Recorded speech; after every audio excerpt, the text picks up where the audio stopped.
ভিডিওটা আসছে, ভিডিওটা ফার্স্ট।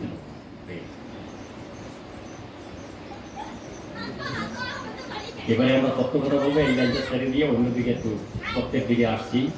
সেইটা হচ্ছে আমরা এই জগতের প্রাণী।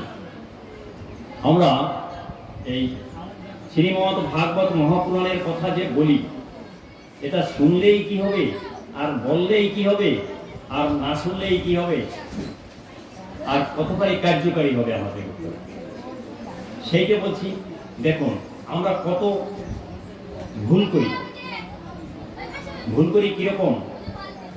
মনে করুন আমরা কোথাও যাব, বাড়ির থেকে আমরা যখনই বের হব তখন সেই শিয়ালদা যাব বা বনগা যাব, যেখানেই যাব আমাদের ট্রেনে যেতে হবে। ট্রেনে গিয়ে আমরা কি করবো? একটা টিকিট করব। টিকিটটার যে পর্যন্ত আমাদের মেয়াদ আছে বনগা অব্দি, বনগার পর তো আর যেতে পারবো না। শিয়ালদা অব্দি, শিয়ালদার পর আর যেতে পারবো না, আমাকে নামতেই হবে, ট্রেন থেকে নামতে হবে। তো তা আমাদের যদি বাইরের দেশে কোথাও যেতে হয়, একটা পাসপোর্ট করব। সে বাংলাদেশ হোক, অন্য কোথাও হোক, ইন্টারন্যাশনাল পাসপোর্ট, অন্য দেশেও আমরা যেতে পারবো। সেখানে যেতে হলে আমাদের ভিসা করতে হবে না? পাসপোর্টটা ভিসায় আমাদের যে ডেট দেওয়া থাকবে, সেই ডেটটা যে অবধি থাকবে, তার বেশি তো থাকতে পারবো না। পারবো কি? সেখান থেকে আমাদের ফিরে আসতে হবে না?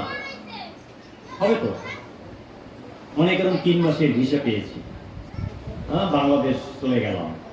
বাংলাদেশে 3 মাসের একদিনও বেশি থাকবো না, কারণ আমাদের ওর মধ্যে চলে আসতে হবে। ওই বর্ডারে একজন হাই কমিশনার আছেন, হ্যাঁ, থাকতে পারে, ফাইন দিতে হবে।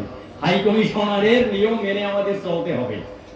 ভিসার ডেট থাকাকালীন চলে আসতে হবে, একদিনও বেশি থাকা যাবে না। যাবে? যাবে না। অতএব এই কথাটা বলেছি একটা উদাহরণ, অ্যাজ পার এক্সাম্পল। এটা হচ্ছে এই যে মর্তধাম, এই মর্তধাম থেকেও আমাদের অনুরূপভাবে যেতে হবে।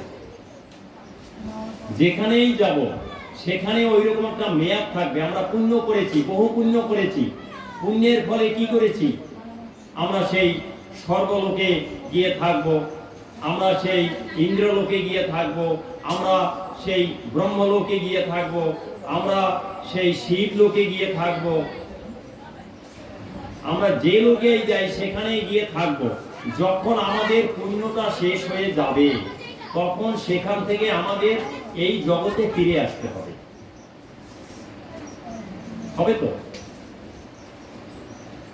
এইবারে মনে করুন যদি আমরা কোথায়ও যাই এবং সেখান থেকে আমরা নিজ বাড়িতে চলে আসি, বাড়ির থেকে কেউ আমাদের তাড়াবে যে তোমার এখন ডেট চলে গেছে, তুমি চলে যাও? কারণ এটা আমার নিজের বাড়ি, তাই না? এখান থেকে কেউ তাড়াবে কি? তাড়াবে না। এখানে আমরা থাকতে পারবো। এখানে কোনো ভিসার দরকার নাই, এখানে কোনো ট্রেনের টিকিটের কথা নাই যে তুমি এইখানে নামে এরপর যেতে পারবে না, তাই না? এখানে আমি থাকবো, এখান থেকে কেউ তাড়াবে না। ঠিক তো? দেখুন শাস্ত্রে কি বলেছে। যারা দেবতার পূজা করে তারা দেবলোকে যায়, যারা পিতৃগণের পূজা করে পিতৃলোকে যায়, ভূতগণের পূজা করে ভূত লোকে যায়।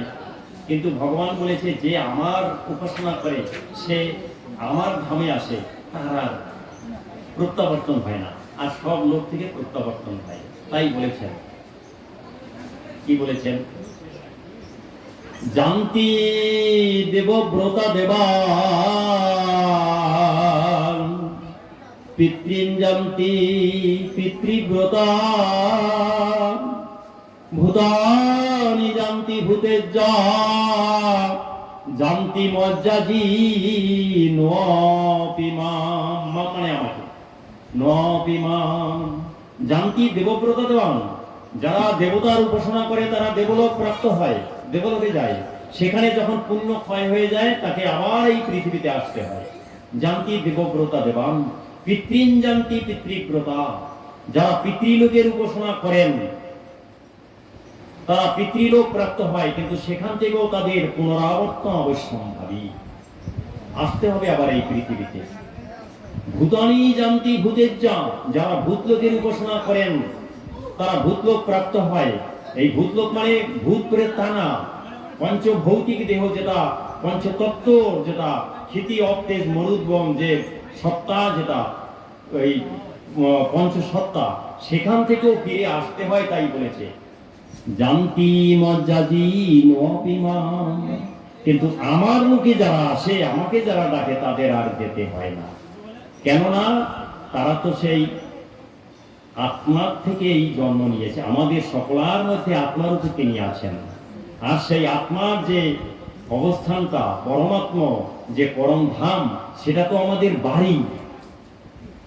তার ধামটা তো আমাদের বাড়ি, সেখান থেকে আমাদের কে তাড়াবে? তাই সেখানে আমরা থেকে যাই। দেখুন শ্রীমদ্ ভগবত গীতার মধ্যে কত সুন্দর বলেছেন, ব্রহ্মা ভুবনাল লোকা পুনরাবর্তিনো অর্জুন মামুপেত্য তু কৌন্তেয় পুনর্জন্ম ন বিদ্যতি। কত সুন্দর কথা বলেছে। কি বলেছে? এই পৃথিবী থেকে যত লোক আছে, যত ধাম আছে, সমস্ত ধামে আমরা যেতে পারবো, কিন্তু সেখান থেকে আমাদের পুনরাবর্তন অবশ্যম্ভাবী। ব্রহ্ম ভুবনাল লোকা পুনরাবর্তী অর্জুন। এই অর্জুন, এই পৃথিবী থেকে সমস্ত লোক, সমস্ত ধাম, সেই ব্রহ্মলোক, স্বর্গলোক, দেবলোক, সব লোক থেকে ফিরে আসতে হবে। সেখানে থাকা যাবে না। ব্রহ্ম ভুবনাল লোকা পুনরাবর্তী অর্জুন, পুনরায় এই মর্তধামে আসতে হবে, পুনরাবর্তী অর্জুন। মামু পেত্য তু কৌন্তেয়, ভগবান বলেছে অর্জুনের এক নাম কৌন্তেয়, কুন্তির পুত্র তাই কৌন্তেয়। মামু পেত্য তু কৌন্তেয়, হে কৌন্তেয়, যদি তুমি আমাকে প্রাপ্ত হও, আমার ধামে চলে আসো, মামু পেত্য তু কৌন্তেয় পুনর্জন্ম ন বিদ্যতে, পুনরায় তোমাকে এই মর্তধামে আসতে হবে না, পুনরায় তোমার জন্ম হবে না, তুমি আমার মধ্যে থাকবে। কারণ আমরা কি করি? আমরা আমাদের নিজেদের বাড়ি, সেটা সেই বাড়িতে চলে যাই। পরমাত্মার যে ধাম, সেই পরমাত্মার ধামে চলে যাই। সেখান থেকে আমাদের নিজেদের বাড়ি থেকে কি আসার জন্য আবার কেউ দাঁড়াবে? অতএব একটা জায়গা আছে, সেখান থেকে আমরা ফিরে আসবো না। তা সেই জায়গাটায় যদি একবার যেতেই পারি, তাহলেই তো আমাদের সব শেষ। কি বলেন? যত সাধ্য সাধনা, ডাকা, সাধন, ভজন, যোগ, তপস্যা, মালা জপ, কীর্তন, ভাগবত শ্রবণ, যা কিছু সব ওই মুক্তির জন্য বা মোক্ষের জন্য বা নির্বাণ প্রাপ্তির জন্য আমরা করে থাকি। ঠিক তো? তা সেই জায়গাটায় গেলে আর আমরা ফিরে আসবো না। অথচ ওই জায়গাটায় যাওয়ার জন্য আমরা প্রস্তুত নই। থাকি কি? তা এইটাই আসছে। মৃত্যুটাকে আমরা কেউ সহ্য করি না। আরে বাবা এই অসময়ে চলে গেল, মা এই অসময়ে চলে গেল, আর কয়টা দিন থেকে যেতে পারলো না, এখন দুর্দিন চলছে, এখন চলে গেল। কেউ কি দুর্দিন আর অসময় এইটা চিন্তা করে? সময় যখন হয় তখন এই তো চলে যায়, তাই না? না, থাকে না। এবারে দেখুন, এই দিনটার জন্য আমরা থাকি সম্পূর্ণ অপ্রস্তুত, তাই আমাদের কাছে এটা দুর্দিন। কিরকম? মনে করুন ছেলে মেয়েদের বিবাহ হবে, ভাই বোনদের বিবাহ হবে। বিবাহের আগে আমরা কি করি? দেখাশোনা, তাই না? কন্যাপক্ষ আর সেই ছেলের পক্ষ তারা দেখাশোনা করে না? দেখাশোনা করে একটা দিন ঠিক করে কোন দিন বিবাহ হবে। তা সেই দিন আসার আগে জামা কাপড় কেনা হয়, সোনা দানার দোকান থেকে সব অর্ডার দিয়ে সব তৈরি করা হয়, আত্মীয় স্বজনদের কার্ড বিলু করে সবাইকে দেওয়া হয়।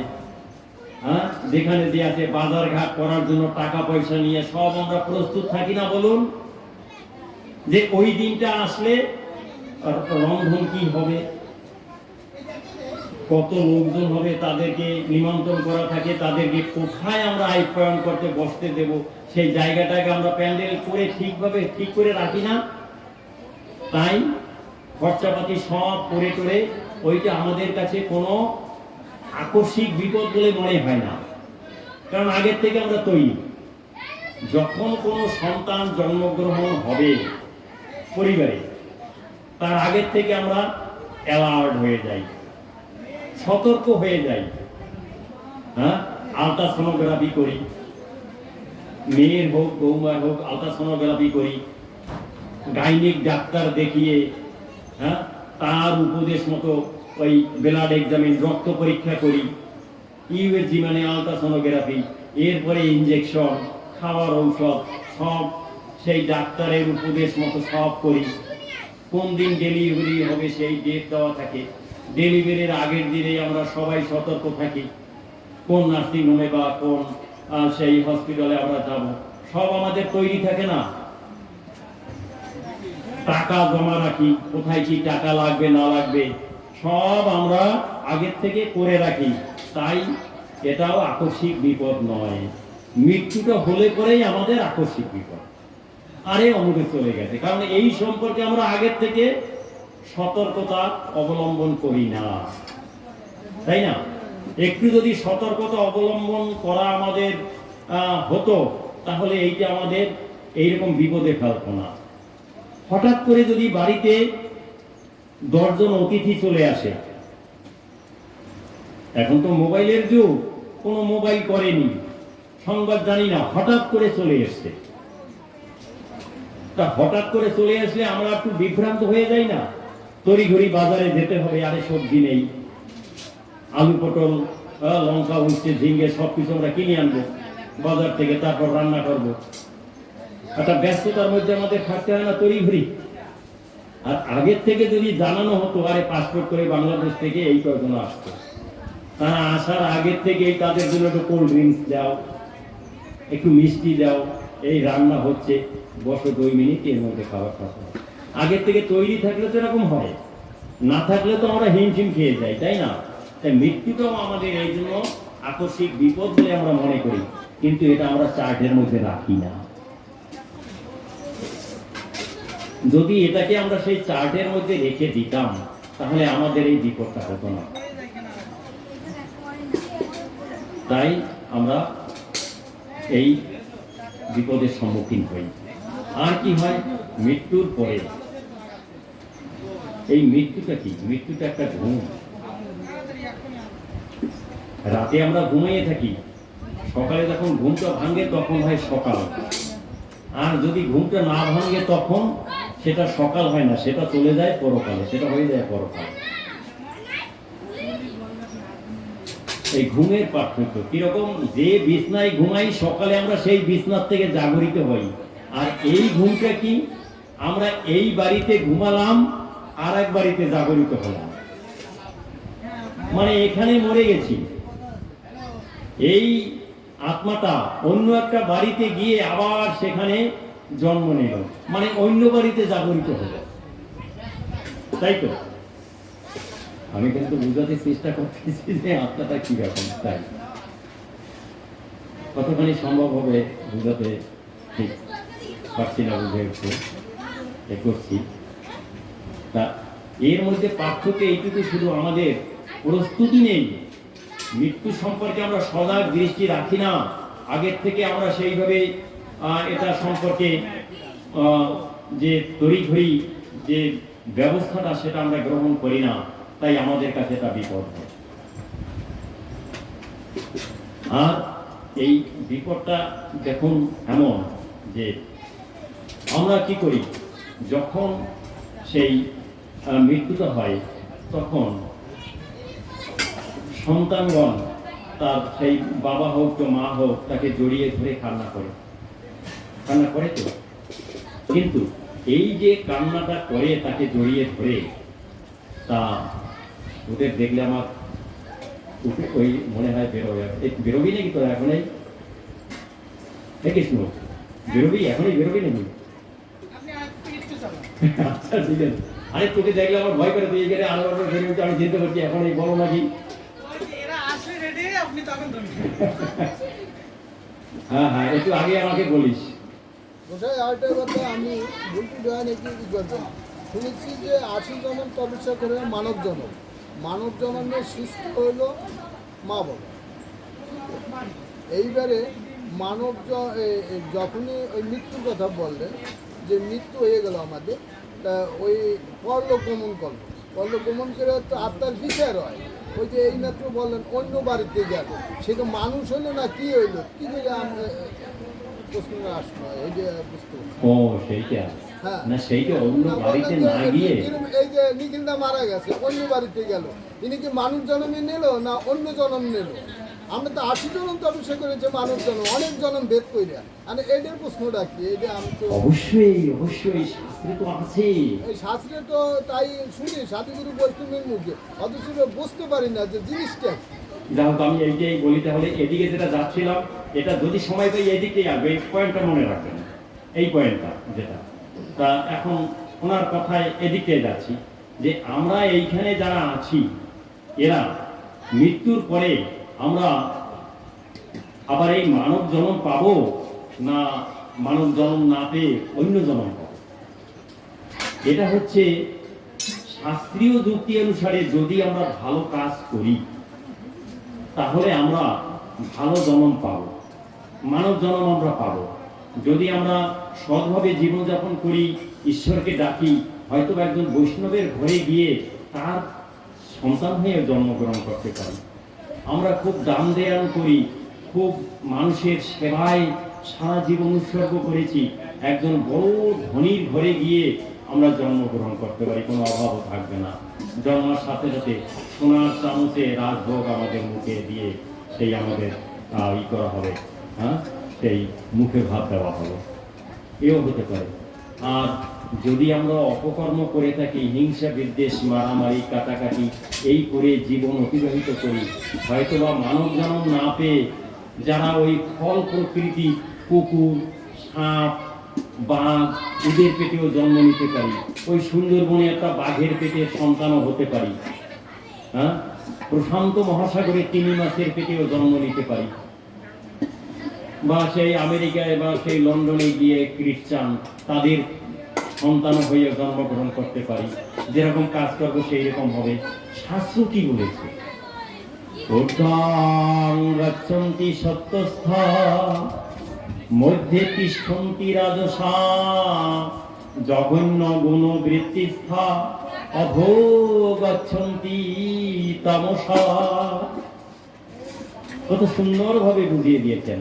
ঊর্ধ্বং গচ্ছন্তি সত্যস্থা, সত্যগুণ আশ্রয় করে সৎভাবে জীবন যাপন করে ঈশ্বরের নাম গুণগান কীর্তন করে ঠাকুর পূজা করে জপ ধ্যান করে যদি আমরা সারাটা জীবন কাটিয়ে দেই, মানুষের উপকারে লাগিয়ে একটুও ক্ষতিকারও করি নাই, এইভাবে আমাদের জীবনটা অতিবাহিত হয়, তাহলে কি হবে?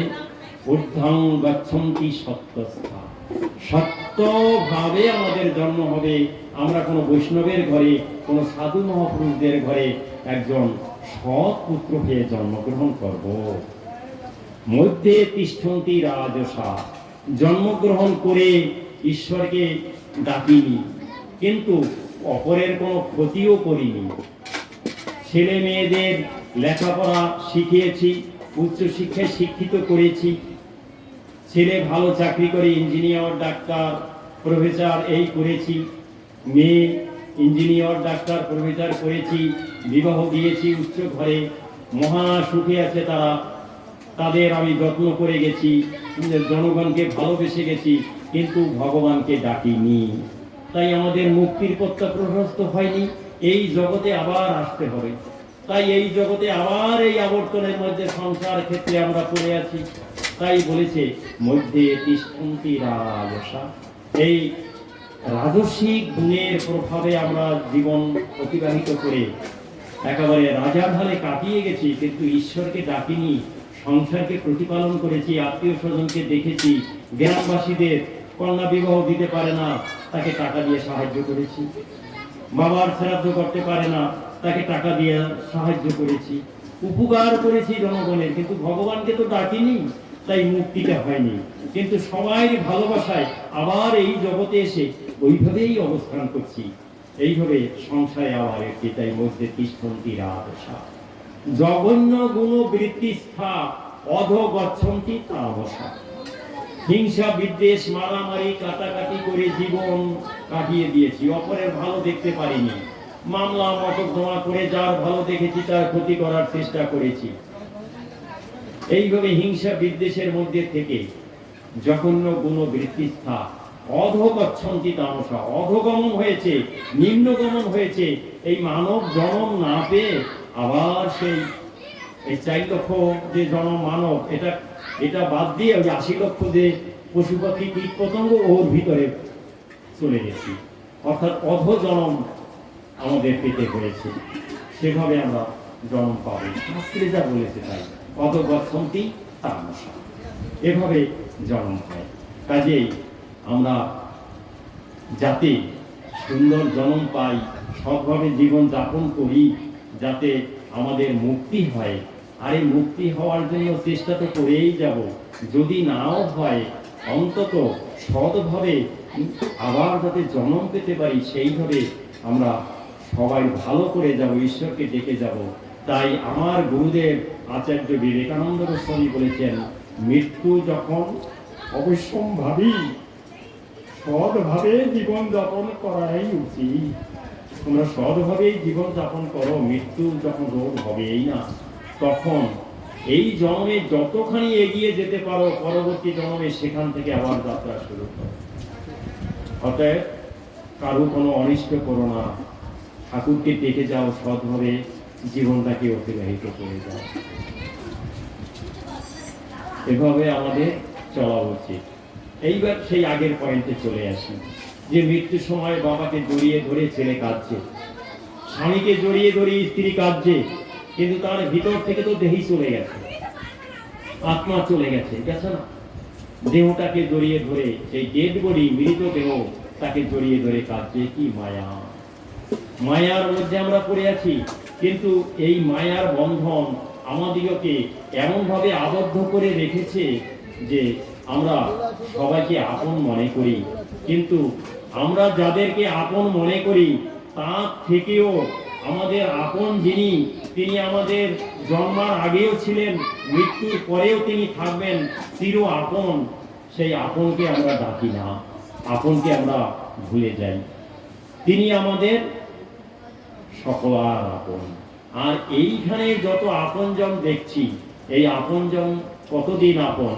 যতদিন এখানে আমরা বেঁচে আছি ততদিন এরা আমার আপন, তাই তো? এই জন্যই দেখুন শাস্ত্র কি বলেছে।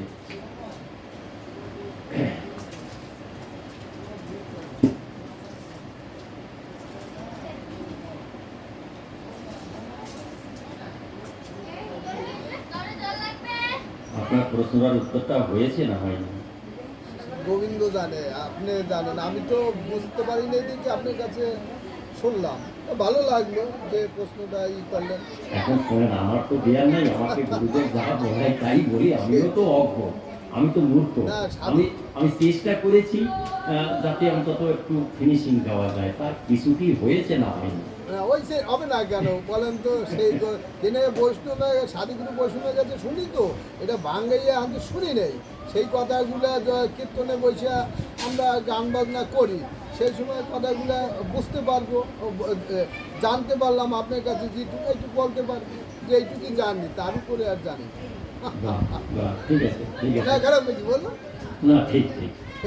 এইবারে দেখুন, সেটা তো আর শেষ নাই। না না না, জানার শেষ নেই, জানার শেষ নেই। দেখুন, এইটা হচ্ছে ব্রহ্মা জগৎ সৃষ্টি করেছে, সেই ব্রহ্মা সেও বলছে যে প্রভু তোমাকে আমি জানতে এখনো পারিনি। তা আমার সৃষ্ট জগৎবাসী, মানে আমরা তো সেই ব্রহ্মার সৃষ্টি তার থেকে আমরা সৃষ্টি হয়েছি। আচ্ছা, আমার সৃষ্ট জগৎবাসী তারা যদি মনে করে তোমাকে তারা জানে, তাহলে সেটা তাদের একটা ভুল হবে। হ্যাঁ, সেই ভুলের মধ্যেই তারা থাকবে। দেখো দিকে আর যাবো না, এটাই বলছি যে আপনজন হচ্ছেন ভগবান, যিনি আমাদের জন্মার আগেও আপন ছিলেন, মৃত্যুর পরেও তিনি আপন থাকবেন। আর যখন এখানে আমরা এই যে আপন জনদের মধ্যে আছি, এই আপন জনদের মধ্যে যতক্ষণ আছি ততক্ষণও তিনি আমাদের আপন আছেন, কিন্তু আমরা তাকে ততক্ষণ আপন বলে ডাকতে পারি না। মায়ার বন্ধনে, আত্মীয়তার বন্ধনে, স্নেহের বন্ধনে ভুলে যাই। তাই শাস্ত্র কি বলেছে? পুত্রাদারাপ্ত বন্ধুনা সঙ্গম পন্থ সঙ্গম অনুদেহং বিয়ন্তিতে স্বপ্ন নিদ্রা নুগ যথা।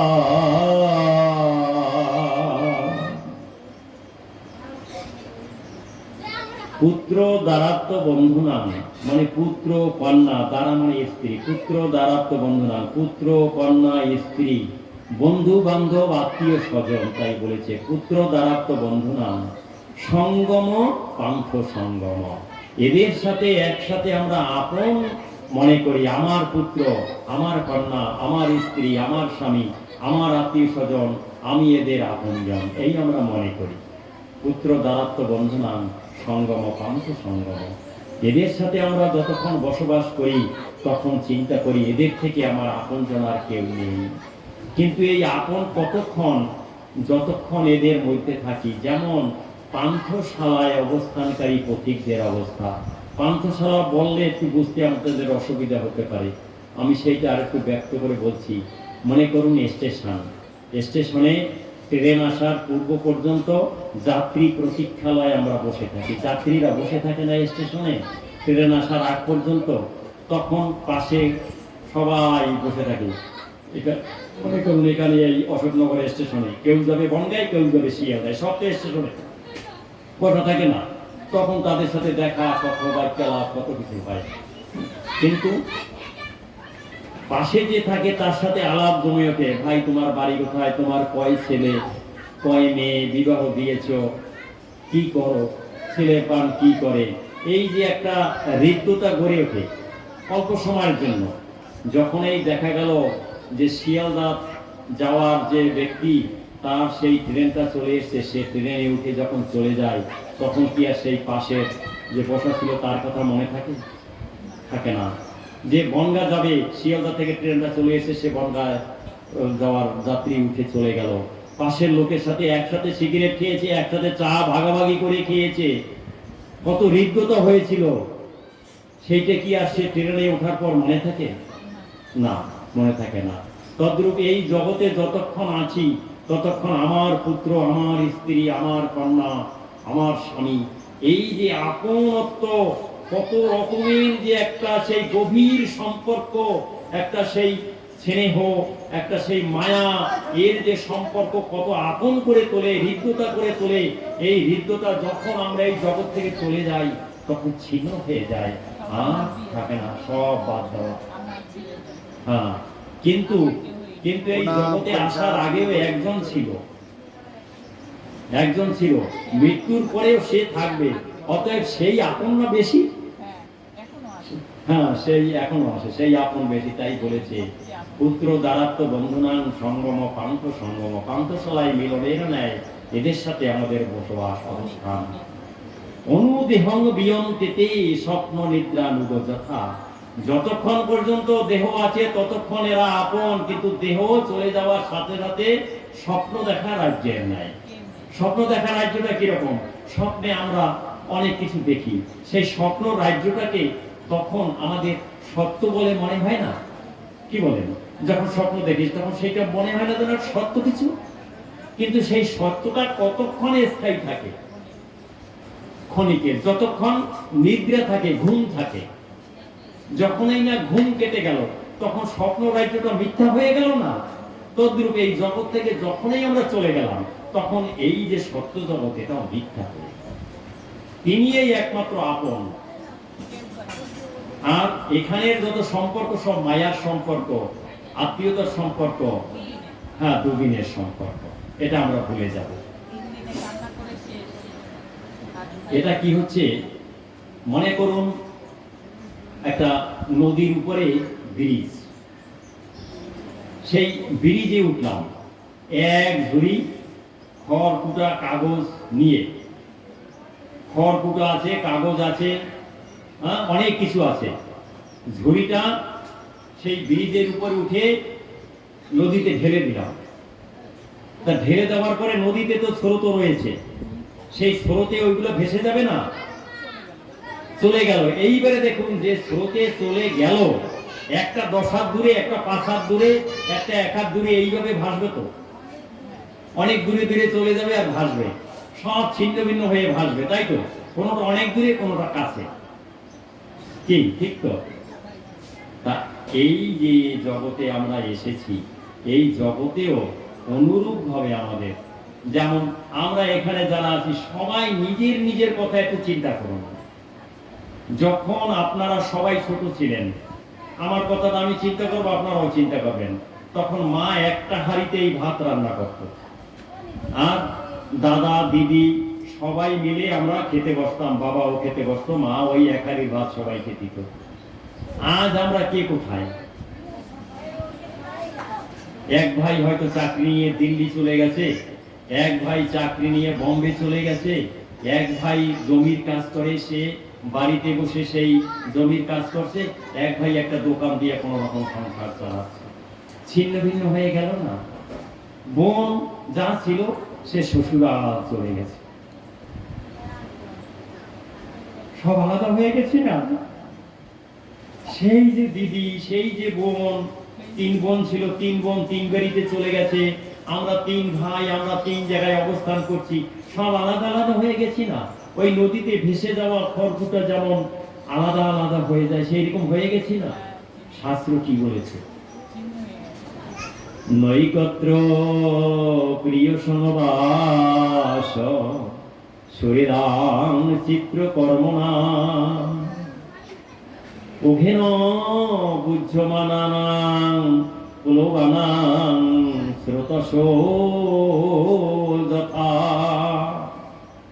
শ্লোকের বাংলা: নদীর স্রোতে ভেসে যাওয়া পদার্থ সমূহ যেমন দীর্ঘক্ষণ একসাথে অবস্থান করে না, তদ্রূপ সংসারে আমরা যারাই একসাথে ছোটবেলার থেকেও আছি, একটাই সংসার, একান্ত ইচ্ছা থাকা সত্ত্বেও আমাদের ভিতরেও আলাদা আলাদা হয়ে কর্মের বন্ধন আমাদিগকে আলাদা আলাদা দিকে টেনে নিয়ে যায়, আলাদা হয়ে যায়। নাই, আমরা এরকম আলাদা হয়ে যাই। তাই বলেছে নৈকত্র প্রিয় সমবাস শরীরাং চিত্র কর্মণা। সমস্ত আপনদের মধ্যে একত্রে বসবাস করব, কোনোদিনও আলাদা হব না, এই মনোভাব থাকা সত্ত্বেও আমরা আলাদা হয়ে যাই। কেন? নৈকত্র প্রিয় সমবাস শরীরাং চিত্র কর্মণা উঘেন বুঝ্যমানানাং প্লবানাং স্রোতস্রোততা। নদীর স্রোতে যেমন পদার্থ সমূহ আলাদা করে দেয়, কর্মের বন্ধনও আমাদিগকে আলাদা আলাদা দিকে নিয়ে যায়। এক ভাই অভাব অভিযোগের মধ্যে রয়েছে, জমির কাজ করে, কৃষকের কাজ করে, আর এক ভাই রাজার হালে সে চাকরি করে, সে বড় ফ্ল্যাট নিয়ে এসে সেই মনে করুন মুজাহিদ করা ঘর, সেই ঘরের মধ্যে সে জাজিম, সোহাত জাজিমের মধ্যে শোয়ে রাজভোগ খায়, সেইভাবে বসবাস করে। এভাবে আমাদের অবস্থান হয় না? হয়। বোন তারা আলাদা আলাদা চলে যায়, এক ঘরের সাথে আবার সেই ভাই ভাই আলাদা হয়ে, আপন ভাই আলাদা হয়ে আবার সেই বিবাহ করে, সেই স্ত্রীর সাথে এক হয়ে থেকে আবার সংসার করে না, নূতন এসে সংসার করে, এভাবে মিলিত হয় অন্যের সাথে। দেখুন শাস্ত্র কি বলেছে। হ্যাঁ, হয় এরকম। আবার কোথাও নূতন সম্পর্ক গড়ে ওঠে, আবার কোথাও সেই সম্পর্ক ভেঙে আলাদা হয়ে যায়। এরা এইগুলো আমাদের এই সংসার ক্ষেত্রটা, সংসারের আমাদের কর্ম পদ্ধতি, সংসারের ধারা। তাই কত সুন্দরভাবে এই সকল ব্যাখ্যা শাস্ত্রে এভাবে বলেছে। তাহলে আমাদের উচিত হবে যে আমরা আমাদের যে একান্ত আপন, যে আমাদের চির আপন, তাকে আমরা যেন স্মরণ করি, তাকে আমরা ডাকি। কিন্তু এই জন্যই আমার গুরুদেব বলেছেন কি বলেছেন, তোমরা ত্রিসন্ধ্যা গায়ত্রী জপ করো, ত্রিসন্ধ্যা তোমরা নাম গুণগান করো, তোমাদের সকল সদিচ্ছা পূর্ণ হবে, তোমাদের সকল অভাব অভিযোগ দূরীভূত হবে। তিনি দেওয়ার জন্য আমাদের বসে রয়েছেন, আমরা নিতে জানি না, নিতে জানি না। তার জন্য আমরা পাই না। ঠিক ঠিক ঠিক, আমার গুরুদেব কিন্তু এই কথাটাই বুঝিয়েছেন। এবারে দেখুন সেই শাস্ত্র কি বলেছে, আমার গুরুদেব যে বলেছে, আমার গুরুদেবের সাথে এই যে ভাগবতীয় কথা বলেছি, কত সুন্দর মিল দিতে বলেছেন। এই জগৎ সৃষ্টি করেছেন ব্রহ্মা, তাই তো? ব্রহ্মা সে যখন জগৎ সৃষ্টি করার জন্য শুনতে পেয়েছে যে তুমি জগৎ সৃষ্টি করো, তখন সে বলেছে তার প্রভুকে, ব্রহ্মার প্রভুকে, ব্রহ্মার বাবা মাকে, জানেন তো? হ্যাঁ, ব্রহ্মা কোথা থেকে জন্মেছে জানেন না? একটা পদ্মের উপরে ব্রহ্মা জন্মেছে। পদ্মটা এসছে একটা ওই সাগরের তলা থেকে। সাগরের তলায় একজন শুয়ে আছে, তার নাভিতে ওই পদ্মটা ঢোকা মারা। ক্ষীরোদ সাগরে অনন্ত শয্যায় যোগ নিদ্রায় নিদ্রিত মহাবিষ্ণু নারায়ণ, তার নাভির থেকে একটা কমল ক্ষীরোদ সাগরের উপরে প্রস্ফুটিত হলো। সেই কমল মানে পদ্ম, সেই পদ্মের উপরে ব্রহ্মা প্রকাশিত হলেন, এরকম উল্লেখ আছে না? তাহলে ব্রহ্মার মাকে পদ্ম, পদ্মের ভিতরে ব্রহ্মা জন্মেছে না, তার বাবাটাকে ওই যে তলায় শুয়ে আছে একটা পুরুষ, সেইখান থেকে এসছে না নারায়ণ। নীরে, নীর মানে জল, নীরের মধ্যে শয়নমান সেই যে মহাবিষ্ণু, তার নাভির থেকে ওইটা উঠছে, তাহলে সেই নারায়ণ, তার থেকে সব এসছে না? পদ্মটাও এসছে সেখান থেকে, আর পদ্মের ভিতরে ব্রহ্মটাও এসছে সেখানে।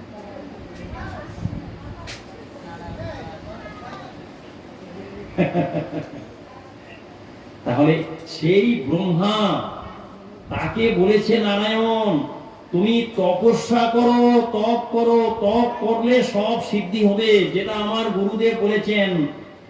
তপস্যা করো, তপ করলে সব সিদ্ধি, নাম জপ করো, তপ করো, জপ করো, তাতেই সব সিদ্ধি হবে। আমি না এসেও পারতাম, তোমাদের জন্যই আমার আশা। এটা এটা বলেছে আমার গুরুদেব, বাণী দিয়েছেন।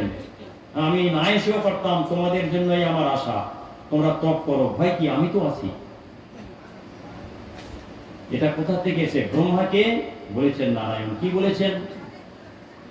প্রত্যাদিষ্টং মায়া তত্র তৈ কর্ম বিমোহিতে তপমে হৃদয়ং সাক্ষাৎ তপসো নভ। কত সুন্দর ভাবে বলেছেন। প্রত্যাদিষ্টং মায়া তত্র তৈ কর্ম বিমোহিতে, যখন তোমাকে আমি জগৎ সৃষ্টি কথার কথা বলেছি, তখন তুমি কিং কর্তব্য বিমূঢ় হয়ে বলেছ, তাই তোমাকে আমি তপস্যা করতে বলেছি। তপমে হৃদয়ং সাক্ষাৎ আত্মা অহম, তপস্যা আমার হৃদয়ে, আর আমি স্বয়ং তপস্যার আত্মা। তপমে হৃদয়ং সাক্ষাৎ আত্মা অহম তপস্য অনঘ। হে অনঘ ব্রহ্মা, অর্থাৎ হে নিষ্পাপ ব্রহ্মা, তুমি তপস্যা করো, তপস্যা করো, তপস্যা করো। তাই আমার গুরুদেব আচার্য বিবেকানন্দ গোস্বামী সবসময় বলেন যে তোমরা অন্তত সকালে, সন্ধ্যায় আর সেই দুপুরবেলা একটু তপস্যা করো, একটু জপ ধ্যান করো। যদি তাও না পারো, যখন সময় হয় তখন করো, ট্রেনে যেতে যেতে পথে করো, রাস্তায় চলতে চলতে পথে করো, হ্যাঁ তাতেই হবে। তা গুরুদেব এটা বলেছেন। তাই তপস্যা, সেই ব্রহ্মাকে বলেছেন তপমে হৃদয়ং সাক্ষাৎ আত্মহম, তপস্যা আমার হৃদয়ে, আর তপস্যার আমি সাক্ষাৎ আত্মা, এটা বলেছেন গুরুদেব আমাদেরকে। এই বলেছেন আমরা এটাই করব। তা যিনি একান্ত আপন, তাকে তো আমরা ডাকবো। একান্ত আপন যিনি, তার আমরা প্রিয় হওয়ার জন্য, তার আমরা কাছের হওয়ার জন্য, যাতে আমরা আর ভুল না করি, তাকে ডাকি। এই জন্য গুরুদেব আমাদেরকে শিক্ষা দিয়েছেন, এবং শাস্ত্রের কথাই ভাগবত মহাপুরাণ যা বলেছেন তা গুরুদেব বলেছেন, সেইভাবেই আমরা এটা করে যাব। এটাই আমাদের একমাত্র লক্ষ্য। কাম্য, এটা হওয়া উচিত। এবারে দেখুন আমরা যে তাকে ডাকবো, এই ডাকাটা কিরকম করে?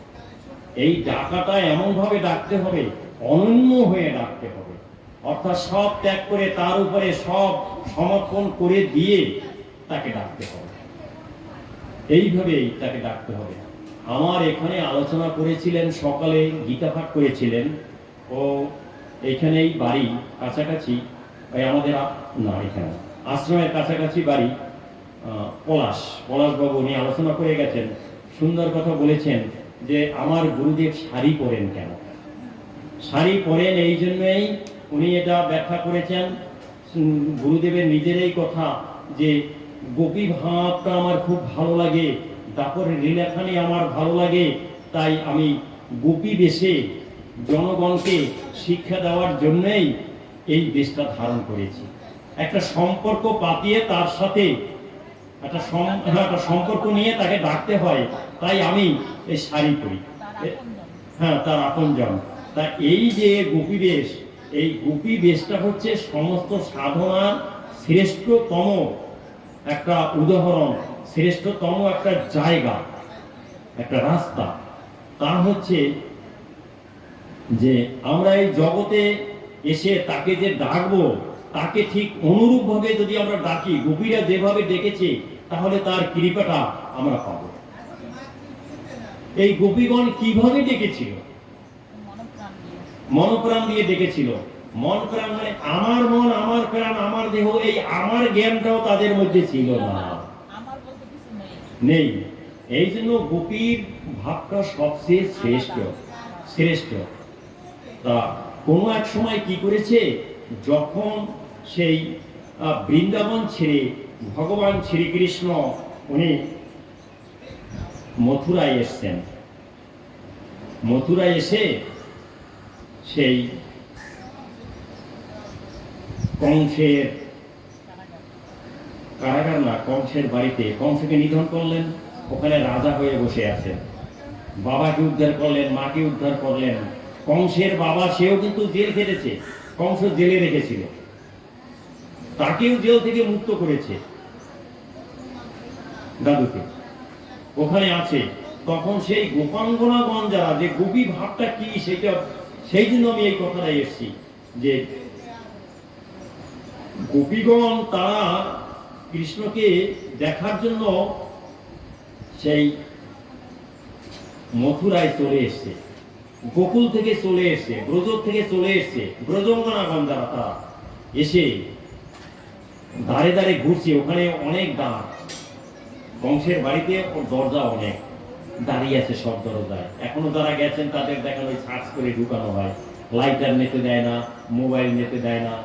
হ্যাঁ, শরীরকে এই বিমানটা চাকার মতো নিয়ে করে না, ঠিক করে বাজলেই কি আছে, আবার রেখে আসবো, টাকা দিতে হয় না, বাইরে কাউন্টার আছে, মোবাইল রেখে যাবেন ভিতরে, বেরিয়ে আবার ওই স্লিপটা দেবেন, মোবাইলটা দিয়ে দেবে, টাকা লাগে না।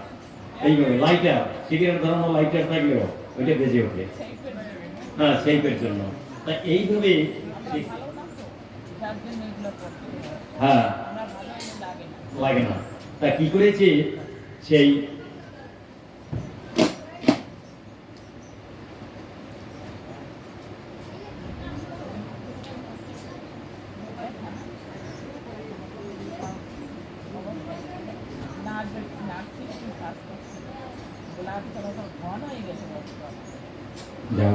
বলছি, তা সেই কি বললাম জানো,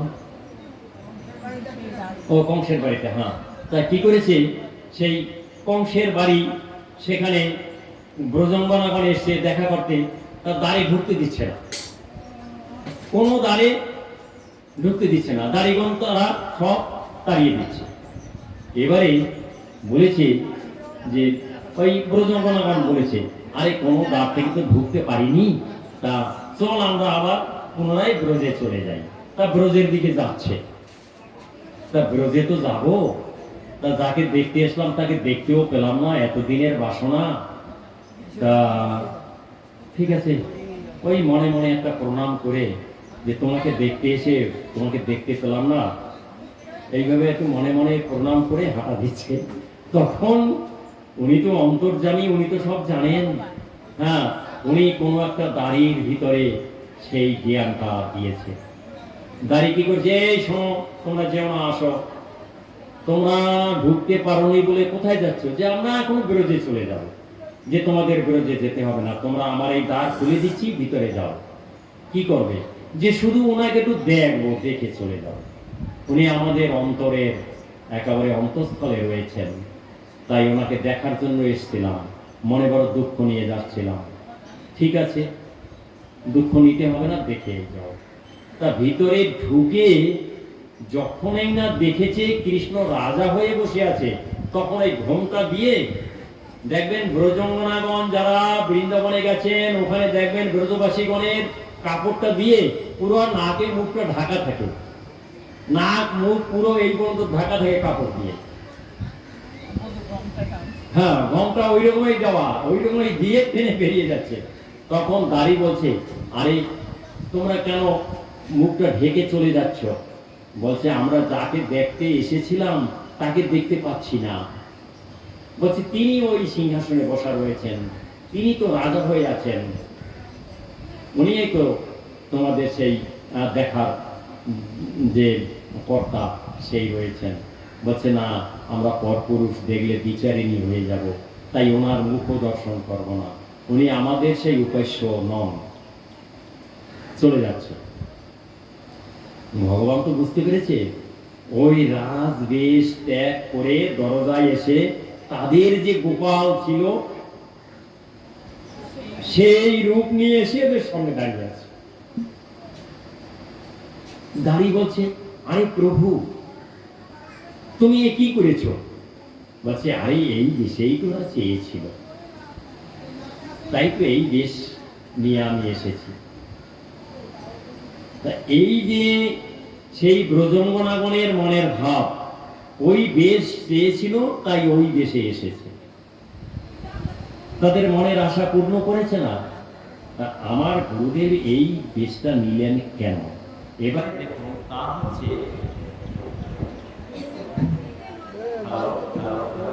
লাগাচ্ছে তা হচ্ছে এই ব্রজঙ্গনাগণ তারা তাদের সব কিছু তার উপরে সমর্পণ করে দিয়েছিলেন, কিন্তু সেই সমর্পণ করে দেওয়ার ভাবটা তারা বোঝাতে পারছে না। তখন ভগবান শ্রীকৃষ্ণ সেই দাড়িকে বলছে, এরা তো এই বেশটা আমার চেয়েছিল, তাই এই বেশে এসেছি, এই বেশেই এদের কাছে আমি সব কিছু, এই জন্য এই বেশ ধরে এদের সম্মুখে আমি এসেছি। এরপরে কি হয়েছে, সেই দাড়ি সে বলেছে, প্রভু আমি কিচ্ছু বুঝি না, আমাকে একটু বুঝিয়ে দাও। তখন প্রভু বলছে, এদের কাছে বলো, এরা হয়তো তোমাকে বুঝাতে পারবে। তখন বলেছে, তোমরা বলো তো, আমি কি করে বুঝতে পারবো, আমাকে একটু বুঝিয়ে দাও। তখন তারা বলছে, ব্রজঙ্গনাগণ বলছে, আমরা কি করে তোমাদের বুঝাবো, আমরা নিজেরাই তো আমাদের নিজ সম্পর্কে আমাদের যে একটা আত্মগরিমা আছে, অহংকার আছে, সেটাও আমরা জানি না। আমাদের দেহ আছে, আমাদের মন আছে, এটাও আমরা জানি না। আমাদের সবকিছুই উনি। দেখুন শ্লোকটা কি বলেছে, গত্তা ললিত উদর হাস লীলা অবলোকন মধ্য গিরারিত ধিয় কথম তং বিশ্বরামহে। গত্তা মানে আমাদের বোধ, বুদ্ধি, বিচার শক্তি, আত্ম অহংকার, আত্মগরিমা, নিজের দেহ, নিজের মন, কিচ্ছু আমাদের সাথে নেই, সব গত হয়ে গেছে।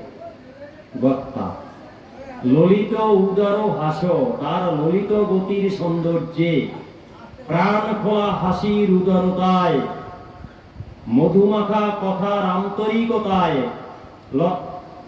ললিতা গত্তা উদর হাস লীল অবলোকনেই মধ্য গিরা ঋত ধিয় সেই মধুমাখা কথার আন্তরিকতায় আমাদের এই হৃদয়ে চুরি হয়ে গেছে। আমাদের হৃদয় বলতে আমাদের ভিতরে কিছু নেই। প্রথম তং বিশ্বরামহে, কি করে আমরা তাকে ভুলবো? আমরা তাকে ভুলতে পারছি না। একমাত্র তিনি আছেন আর আমরা আছি, এইটুকুই জানি। তাই তাকে দর্শন করার জন্য এখানে এসেছি। এবারে বুঝুন সেই গোপী ভাবটা কতখানি গভীর। এই জন্য আমার গুরুদেব বলেছিলেন গোপী ভাবের লীলাখানি ব্রজের, সেই লীলাখানি আমার খুব ভালো লাগে। এটাই জীবকে শিখাবার জন্য আমি এই জগতে এসেছি এবং সম্পর্ক করে নিয়েছি গোপী ভাবে ভজনা করা। তাই আমি সারি করি। গোপী ভাবটা কত উচ্চের, কত সব যোগী ঋষিদের মধ্যে শ্রেষ্ঠতম একটা জায়গা।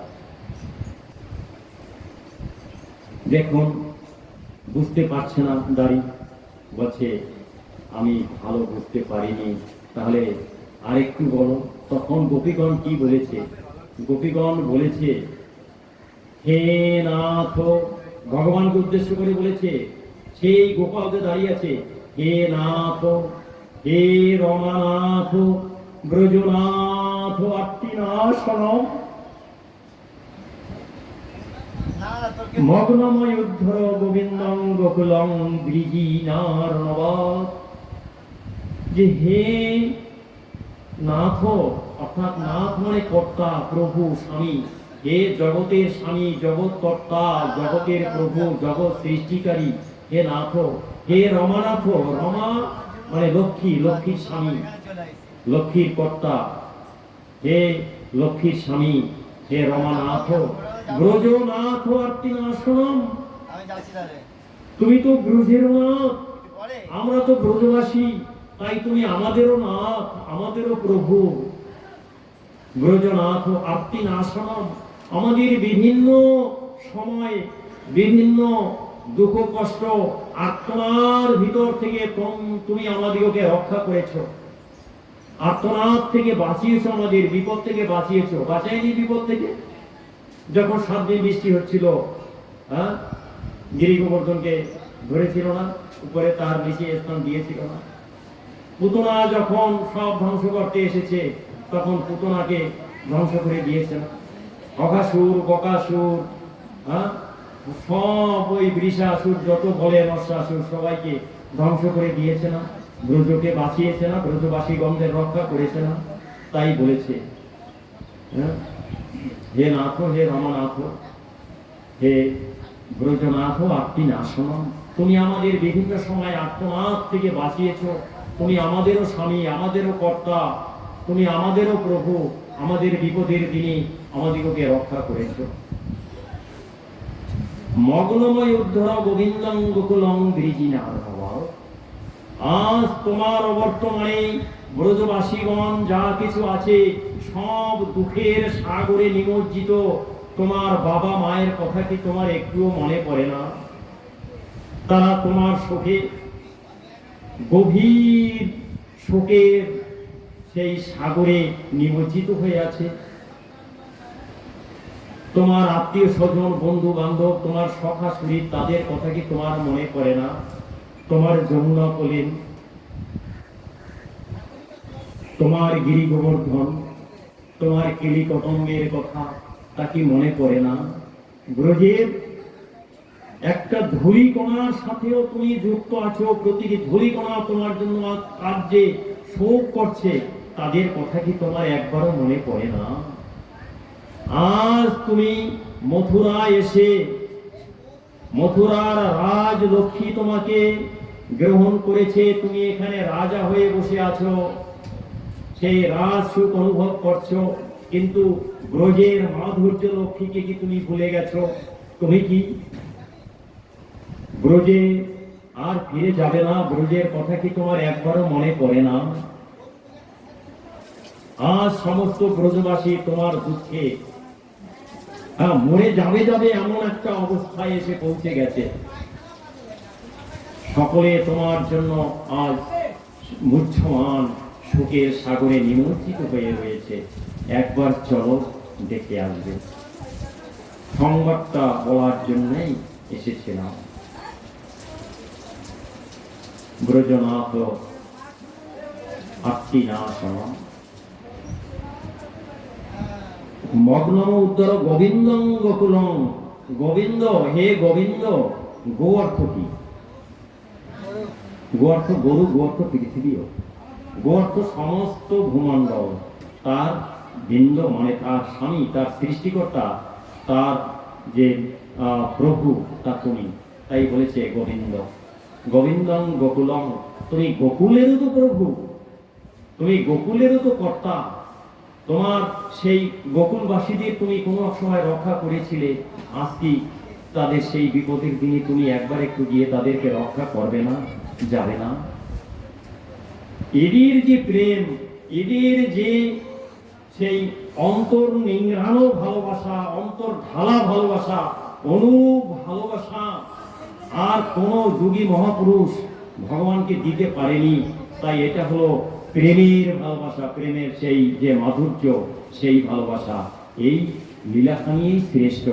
তাই বলেছেন, মোর ভালো লাগে বড় ব্রজের লীলাখানি। আমার গুরুদেব তাই বলেছে।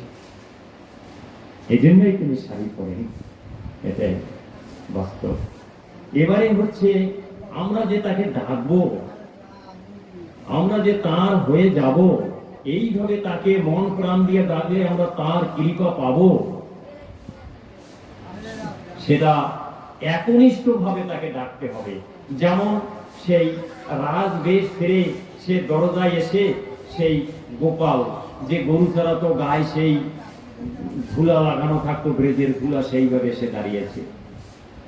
এইভাবে তাকে ডাকতে হবে। এটাই হলো একনিষ্ঠ ভালোবাসা, একনিষ্ঠ প্রেম, প্রাণ ঢালা ভালোবাসা।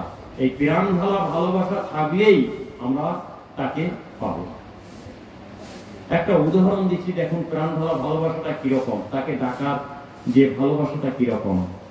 এটা হচ্ছে উদাহরণটা যে কোনো একটা সময় হনুমান কিন্তু 4 যুগের অমর, কি তাই তো নাকি? 4 যুগের অমর না? তা সে তাহলে হ্যাঁ, রামায়ণের যুগে হনুমান ছিল, ত্রেতার যুগ, দাপরেও তো তিনি বেঁচে থাকবেন, তাই না? তা সেই দাপরে কোনো একটা সময় হনুমান চিন্তা করেছে যে অনেকদিন প্রভুর সাথে দর্শন হয় না, যাই একটু প্রভুকে দেখে আসে। তা প্রভুকে দেখার জন্য সে এখন প্রভুর বাড়ি যাবে না। তা হনুমানের প্রভুকে রাম, রামের বাড়ি যাবে না। তা রামকে না, বুঝছে না, এখন সে রামের বাড়িতে গিয়ে রামকে দেখবে, সেইটা বলেছি। তা সেইখানে যাবে না। তা যখন ত্রেতা যুগ চলে গেছে, এখন তো রামের বাড়িটা নেই, অযোধ্যার সেইখানে তো আর নেই কিছু। এখন সে কোথায় যাবে? তারপরে সেখানে রয়েছে কোথায়? দ্বারকায় এসে কৃষ্ণের দর্শন করেছে, কৃষ্ণকে দেখছে। হ্যাঁ, একই জন কৃষ্ণকে দেখে কি করেছে? গাছের ডালে ডালে মারাচ্ছে। মনের খুব খুশি, আনন্দ হয়েছে, আনন্দে লাফাচ্ছে, প্রচন্ড আনন্দে গাছের ডালে ডালে লাফাচ্ছে। তা তখন ওই লাভ দেখে সত্যভামা সে কৃষ্ণকে বলেছে, দেখো হনুমানটা কত সুন্দর লাফাচ্ছে, ওটাকে একটু ধরে দিতে পারো, একটু আদর করবো। তখন কৃষ্ণ বলেছে, তুমি চেষ্টা করে দেখো, যদি তুমি না পারো আমি তোমাকে ধরে দেব। তা ও দেখেছে, সত্যভামা দেখেছে, আসে না। এরপরে কলা ভালোবাসে, কলা দিয়ে বলেছে, আয় খাবি আয়, আরো বেশি করে লাফাচ্ছে। হ্যাঁ, আনন্দ আরো বেড়ে গেছে যে আমাকে দেখো কত সুন্দর ভাবে এটা ওটা দিচ্ছে, ও আরো আনন্দে লাফাচ্ছে। তা কাছে আসে না। এবারে বেলা গড়িয়ে গেছে, আর আসে না। তখন সত্যভামা বলেছে, দেখো আমি অনেক চেষ্টা করে বিফল হচ্ছি, আমি ধরতে পারছি না, তুমি ওকে একটু ধরে দাও। তখন বলছে, ঠিক আছে, দুটো চেয়ার নিয়ে আসো। দুটো চেয়ার এসে উঠানে, আঙ্গিনা উঠান, সেখানে রেখেছে। বসে, একটা তুমি বসো, একটাই আমি বসি। একটাই বসে সত্যভামা, একটাই বসে কৃষ্ণ। বসে বলছে তুমি সীতা হয়ে যাও, আমি রাম হয়ে যাই। হ্যাঁ, এইবারে রাম সীতা হয়ে গেছে। যখনই না রাম সীতা হয়ে গেছে, হনুমান গাছের ডাল থেকে লাফিয়ে সামনে এসে হাত জোর করে প্রণাম করছে, প্রভু এতক্ষণে তোমার সুমতি হলো। আমি তো মন প্রাণ দিয়ে তোমাকে এই রূপে এই দেখি, এইটাই তো চেয়েছিলাম। বেলা গড়িয়ে গেল, এখন তুমি আমাকে কৃপা করলে। হরে কৃষ্ণ, জয় রাধে, জয় রাধে, জয় রাধে। তা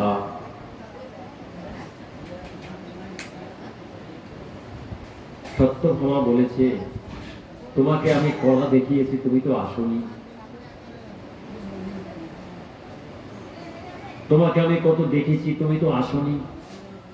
তখন বলছে, আমি তোমাদের যে কত আপন, কত ভালোবাসি, তোমাদের কোথায় রেখেছি। ওই যে বুকসেরা কথাটা বলেছেন, সেটা যে অন্তরের মধ্যে তোমাদের রূপ আমার গাথা রয়েছে। হ্যাঁ, চিরে দেখাইছে। সেই রূপটা যে ভিতরে আছে, যে আমি যে তোমাদের কত ভালোবাসি। আমি যে রূপে তোমরা থাকো, তোমাদের দেখে আমি তোমাদের খুব ভালোবাসি, কিন্তু এই রূপটা যে আমার অন্তরের সাথে গাথা, তাই এইটা আমার একান্ত যে প্রেম, একান্ত যে ভালোবাসা, চির আপন, যেটা ওই যেটা বলেছি চির আপন, যে সেই ভালোবাসাটা, সেইটা তোমাদের প্রতি এই রূপটা যখন দেখেছি, তখনই তো কাছে এসেছি। কি বলেছে? এটা তো বাংলায় বললাম। কি বলেছে? জানামি রাম কৃষ্ণয় পরমাত্মনি তথাপি, মানে জানি রাম এবং কৃষ্ণ সম্পূর্ণ আলাদা রূপ, এটা আমি জানি। তবুও জানামি রাম কৃষ্ণর ভেদ পরমাত্মনি তথাপি মম সর্বস্ব রাম কমললোচন। যে রাম সেই কৃষ্ণ, তাও আমি জানি।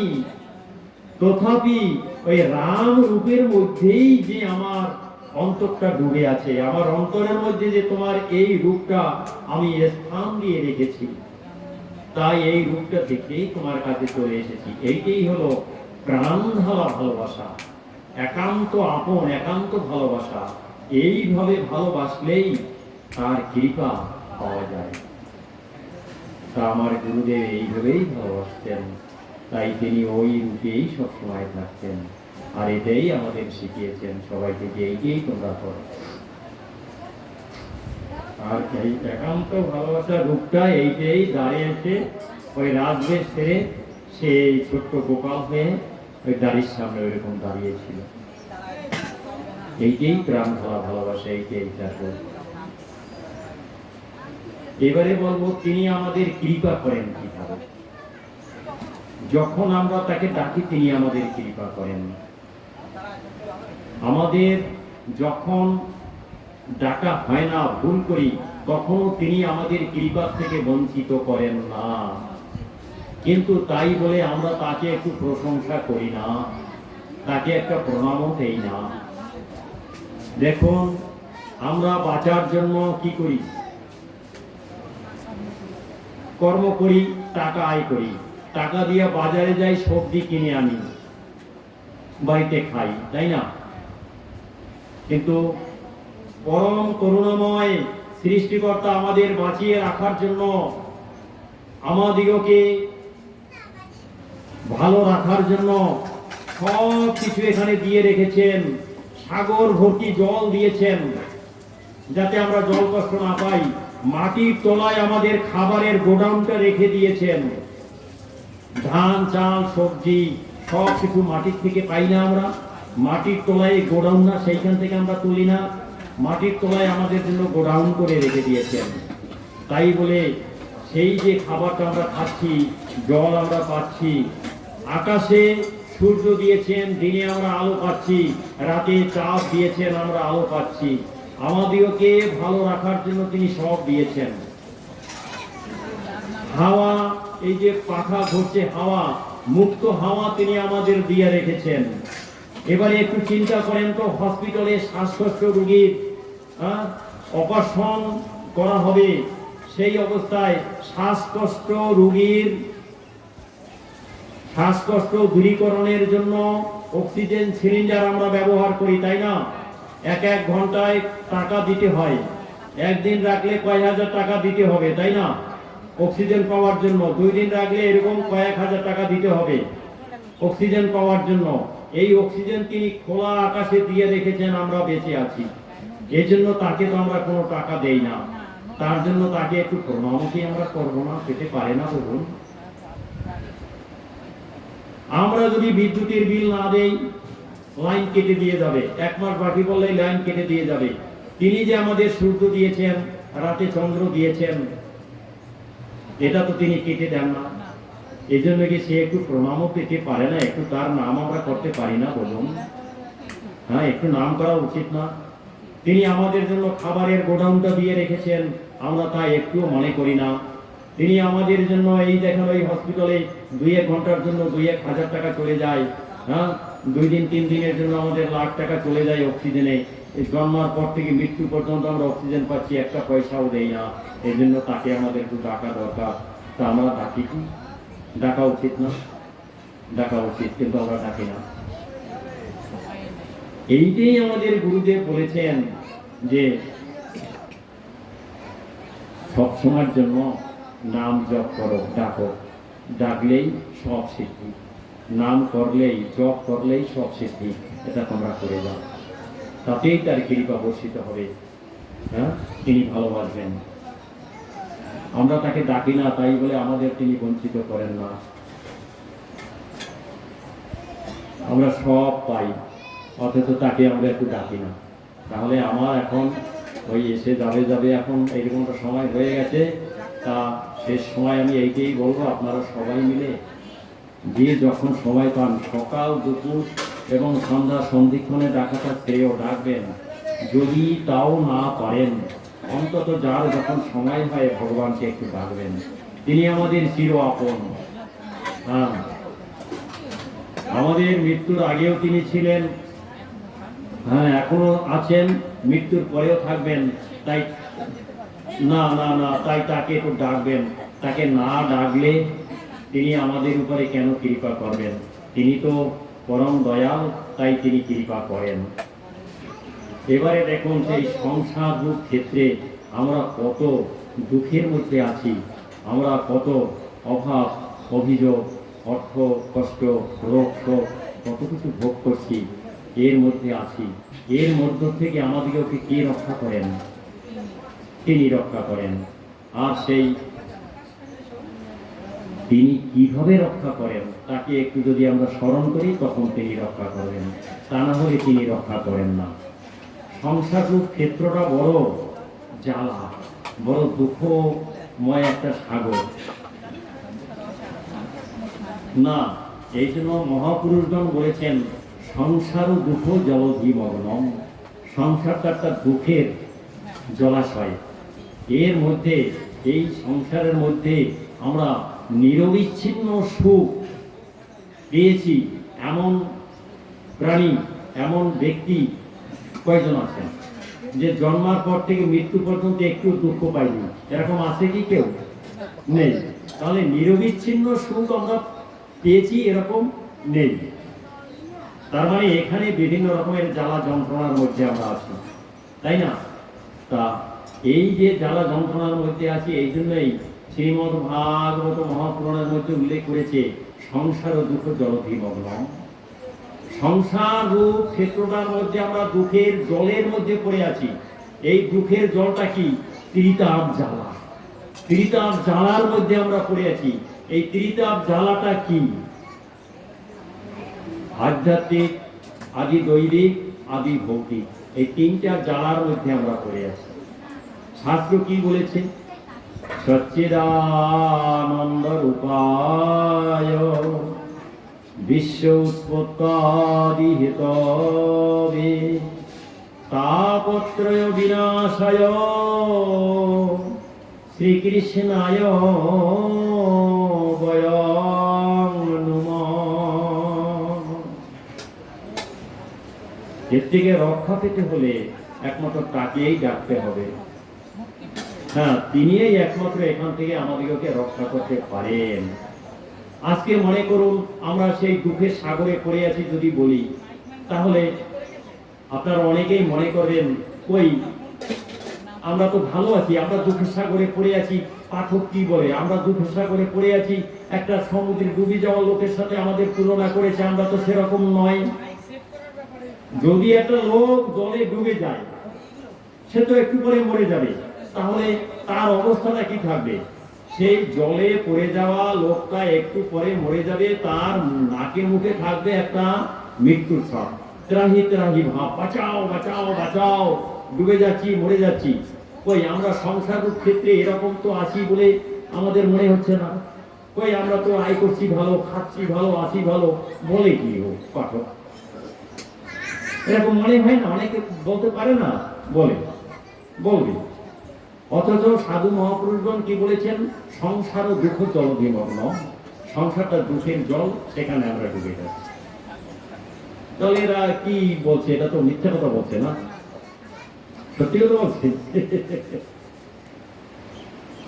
কিন্তু যারা মনে করে যে আমরা দুঃখের সাগরে ডুবে যাইনি, তারা এটাও মনে করবে যদি আমাদের সংসারে কোনো রকম একটা দুর্বিপাক আসে, বড় একটা অপারেশন আসলো, বড় একটা অ্যাক্সিডেন্ট ঘটলো, হসপিটালে ভর্তি বা নার্সিং হোমে ভর্তি, আত্মীয় স্বজন আছে না, তারা আমাদের দেখবে, তারা আমাদের বাঁচাবে, টাকা দিয়ে সাহায্য করবে, ডাক্তার অপারেশন করবে, আমি ভালো হয়ে যাব। এই জন্য তো ডাক্তার কি আছে তো।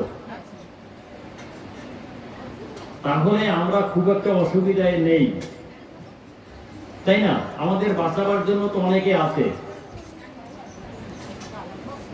কি আছে তো। তবুও সংসার ও দুঃখ জলধিমগ্ন কথাটা কেন বলেছি এই জন্যই যে মনে করুন একটা জাহাজ ডুবে গেল, সাগরে জাহাজটা ডুবে গেছে, তা সেই জাহাজে যত লোক আছে সবাই তো ডুবে যাবে না? ছটফট করবে। এবারে সেই বহু বছর হয়ে গেছে, প্রশান্ত সাগরে একটা জাহাজ ডুবে গেছিল, সেই জাহাজটার নাম হচ্ছে টাইটানিক। নাম শুনছেন মনে হয়? টাইটানিক জাহাজ ডুবে গেছিল। তা সেই টাইটানিক জাহাজ ডুবে গেছে, সেই জাহাজে যত যাত্রী ছিল সব তো ডুবে গেছে। তা সেখানে যদি বাবা থাকে, মা থাকে, সন্তান থাকে, সন্তান তো চিন্তা করবে আমার তো বাবা আছে, মা আছে। আজকে সেই জাহাজে যদি তারা থাকে, সেই জাহাজ যদি ডুবে যায়, তখন যে বাবা তাকে সাহায্য করবে সেও তো মৃত্যুর জন্য সে কষ্ট পাচ্ছে, সেও বাঁচার জন্য আপ্রাণ চেষ্টা করবে। সে কখন তার সন্তানকে বাঁচাবে? যে সন্তানকে বাঁচাতে যাবে সে নিজেই তো বাঁচার জন্য চেষ্টা করছে, তাই না? তখন বাবা মা কি পারে সন্তানকে রক্ষা করতে যেতে? পারে না। তা টাইটানিক জাহাজে যারা ছিল সব মরে গেছে। আজ থেকে 15 বছর কি 16 বছর আগে আনুমানিক আরব থেকে হজ করে একটা জাহাজ ফিরছিল। জাহাজটা মিশরের, জাহাজটার নাম ছিল আলবিদা। হ্যাঁ, আলবিদা জাহাজ, এটাও খবরে দিয়েছিল, টিভিতেও দেখিয়েছি। আলবিদা জাহাজটা আরব সাগরে ডুবে গেছে হজ যাত্রীদের নিয়ে। কই সেখানেও তো তারা সব মরে গেছে, তাই না? সেখানেও তো আত্মীয় বন্ধু বান্ধব যারা, তারা কে কাকে বাঁচাবে? যে বাঁচাবে সেও তো মৃত্যুর সাথে আক্রান্ত লড়ে যাচ্ছে বাঁচার জন্য, তাই না?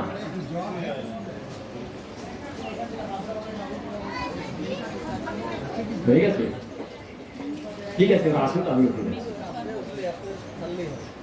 আমি শেষ করে আসবে? আচ্ছা, ঠিক আছে।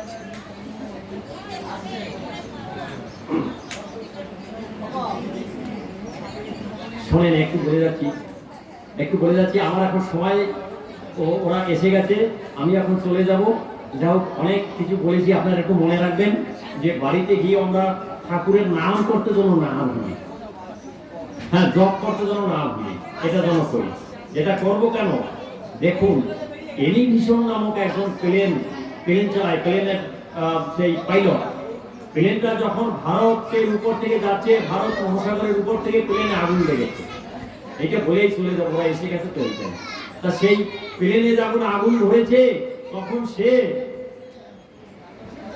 এক প্রাসুর দিয়ে ঝাঁপিয়ে পড়েছে সেই ভারত সাগরের উপরে, সেই মহাসাগর যেটা ভারত ওইটার উপরে পড়েছে। তখন বলেছে, শুনেছি ভারতে নাকি কৃষ্ণ আছে, তা কোনোদিন তো তোমাকে ডাকিনি, এখন ভারতের উপর থেকে যাচ্ছি, এখানে তো তুমি থাকো, তা তুমি যদি একটু কৃপা করো তাহলে হয়তো জীবনটা ফিরে পাবো। তাই এই বলে ঝাঁপ দিয়েছে, ঝাঁপ দিয়ে পড়েছে সাগরে। হ্যাঁ, বেঁচে গেছে তো। এইবার কি করেছে, জ্ঞান হারা হয়ে গেছে। যখন জ্ঞান ফিরে পেয়েছে তখন সে ওই চোখ খুলে দেখতে পাচ্ছে একটা চড়ার উপরে শুয়ে আছে। তা চড়ার উপরে শুয়ে আছে, তা আমাকে চড়ার উপরে কে এনেছে, আমি তো সাগরে ছিলাম। তখন দেখে পাশে ছোট্ট একটা বালক একটা বাঁশি নিয়ে দাঁড়িয়ে আছে। হ্যাঁ, বাঁশি নিয়ে দাঁড়িয়ে আছে। তখন বলেছে, কে তুমি বাঁচালে আমায়। অমনি হাসি দিয়ে বাঁশি নিয়ে হইল বিদায়। হাসি দিয়ে বাঁশি নিয়ে উধাও হয়ে গেছে, নেই। এরপরে যখন সেই পাইলটকে অনুসন্ধান করার জন্য সেই দেশ থেকে লোক এসেছে হেলিকপ্টার নিয়ে, তল্লাশি চালাতে চালাতে চড়াই এসে ওকে পেয়েছে, ওকে নিয়ে দেশে যাবে। বলছে, আমাকে ভারতের উপরে একটু ছেড়ে দাও, আমাকে কে বাঁচিয়েছে তাকে দেখো। তা সেই মহা বিপদের দিনে দেখুন, একজন তো ছিল, সে তো বাঁচিয়েছে। তা আত্মীয় বন্ধু বান্ধব যা দেখেন কেউ বাঁচায় নয়, একজন বাঁচায়। ভারতের উপরে ছেড়ে দিল, সে ভারতে এসে বৃন্দাবনে গিয়ে দেখলো মদন মোহন ওইভাবে বাঁচিয়ে দাঁড়িয়েছে। তখন বললো, এই আমাকে বাঁচিয়েছে। তা উনিই একমাত্র ভাবে করি পারেন বাঁচা।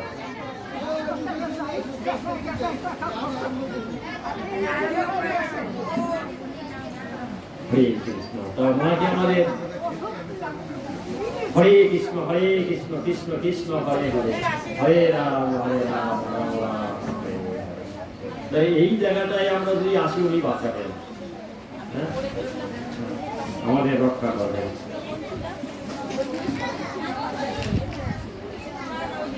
হ্যাঁ, জয় রাধে জয় রাধে জয় রাধে জয় রাধে।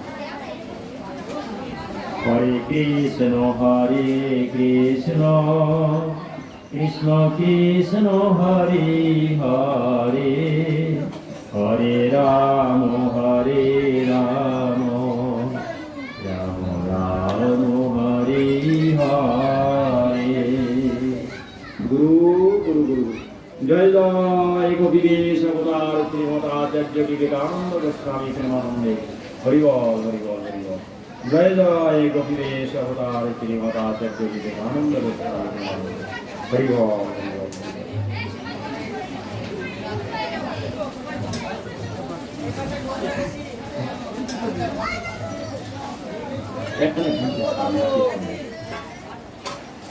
হরে কৃষ্ণ হরে